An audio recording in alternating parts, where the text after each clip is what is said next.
What's up, everybody?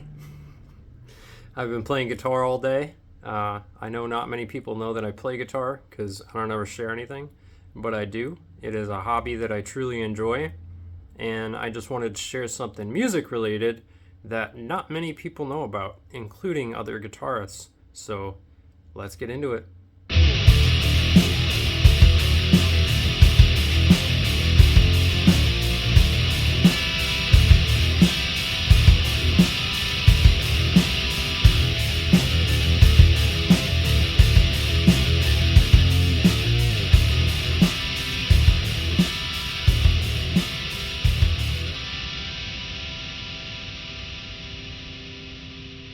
Have you ever fallen asleep with the TV on and somebody says something in real life, but you could tell the difference?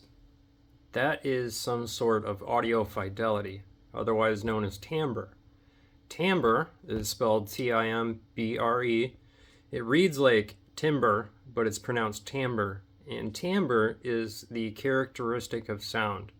It's the difference between somebody knocking on a door and a car horn going off. Your brain can recognize the difference because of timbre. I used to think that sound was produced in a 3D space, and it is, but I didn't understand how an EQ analyzer could show me what timbre looked like if it's being displayed in 2D form. And then I realized sound has unlimited frequencies.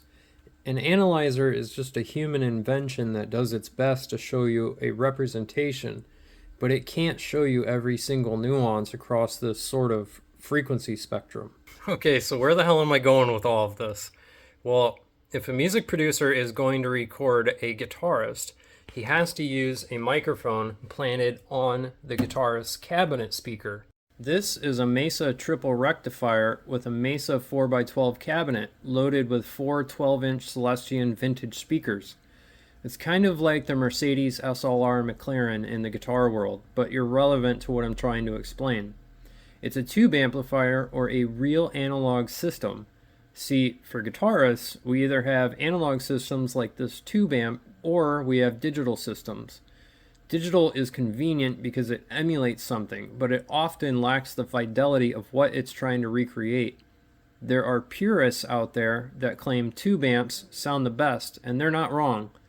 Have you ever heard people sing a cappella in a church with no microphones before? The harmonies sound pretty badass. Remember when I said sound is sort of a 3D space? That is true. When a music producer needs to record a guitarist's amplifier, he has no choice but to use a microphone placed in front of one of the speakers of the cabinet. Here's the problem.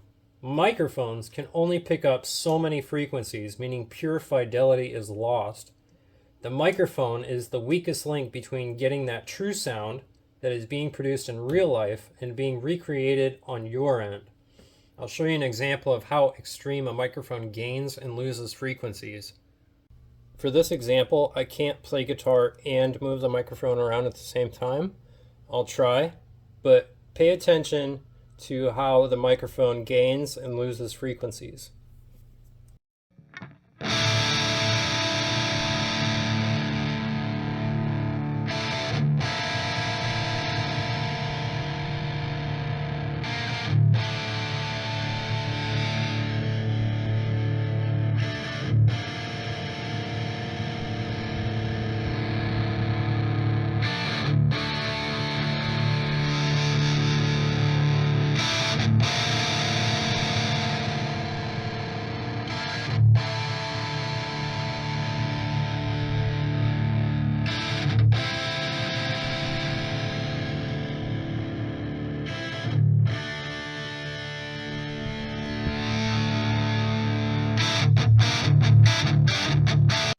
So as you can see, or hear rather, how moving the microphone around gains or loses frequencies.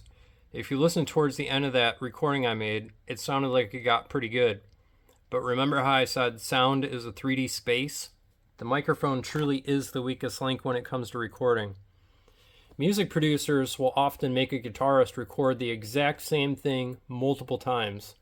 They'll make one recording centered on the cone like this, and then they'll move the microphone and make the guitarist play the exact same thing from a different position, and they will just layer these sounds to build that 3D space.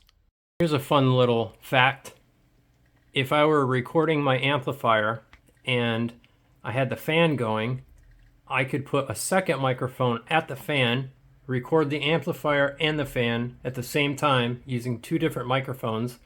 And if the microphone at the amplifier picked up noises from the fan, I could use the recording of the fan, flip the phase, and then it would cancel out any sounds that were coming through the microphone at the amplifier. So here's the deal. If somebody says a tube amplifier sounds better than solid state, they're not kidding.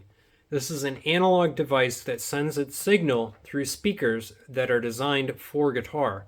There's no microphone connected to this, so the audio fidelity is as good as it gets. It's like the full 3D picture of space.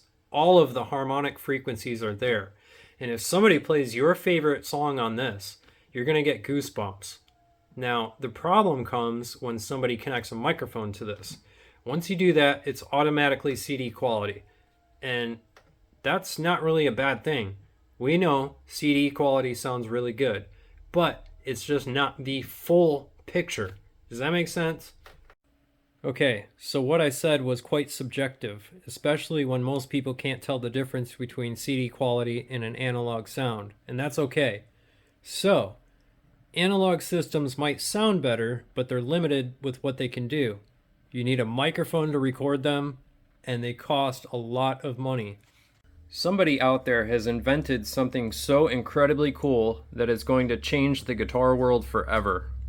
And that is the impulse response. Remember when I said once a microphone is used, it's automatically reduced to CD quality? Someone has figured out a way to capture the frequency spectrum of a guitar speaker to be used in place of that speaker. But it's still just a snapshot of where the microphone was positioned. It's still missing all of the frequencies around it. The way this works is a computer sends out a signal to an audio interface and into the guitar amp, which then carries that signal into the cabinet and creates a sort of pop noise out of the cab speaker. A microphone is also used in front of the cab speaker, and the computer records the resulting frequency. This is then saved as a very small file. This file is called an impulse response. So, okay, I don't understand. Why is this important? What if I told you I could recreate Chuck Berry's Johnny B. Good, or Led Zeppelin's infamous Stairway to Heaven, Queen's Bohemian Rhapsody, Randy Rhoads from Ozzy, Dimebag Darrell from Pantera, or virtually anyone else? You can do that with impulse response technology. If I know that a music producer recorded Metallica's guitars using a Mesa triple rectifier with a Mesa 4x12 cab loaded with Celestion Vintage 30 speakers mic'd up using an SM57 microphone centered on the cab, I can use an impulse response loader to load the file someone made of that exact combination. Remember, anything you hear through a speaker that is not a guitar speaker is CD quality. So the fact that I can use an impulse response in place of a real amplifier cabinet automatically gives me the same quality through my headphones or monitors or whatever I'm using for speakers as the thing you heard from the original recording. It gets even better.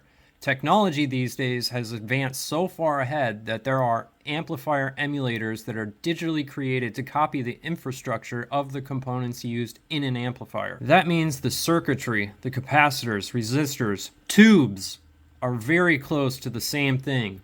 If I played a recording of my amplifier and cab combo, but I used a microphone to capture that sound, it would be no different than if I used an impulse response.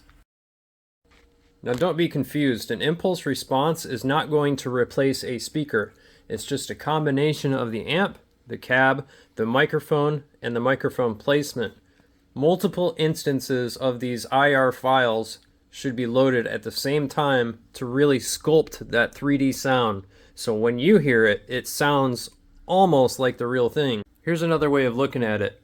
If I were playing my guitar through that amplifier, the microphone would pick it up, and that sound would play through my monitors.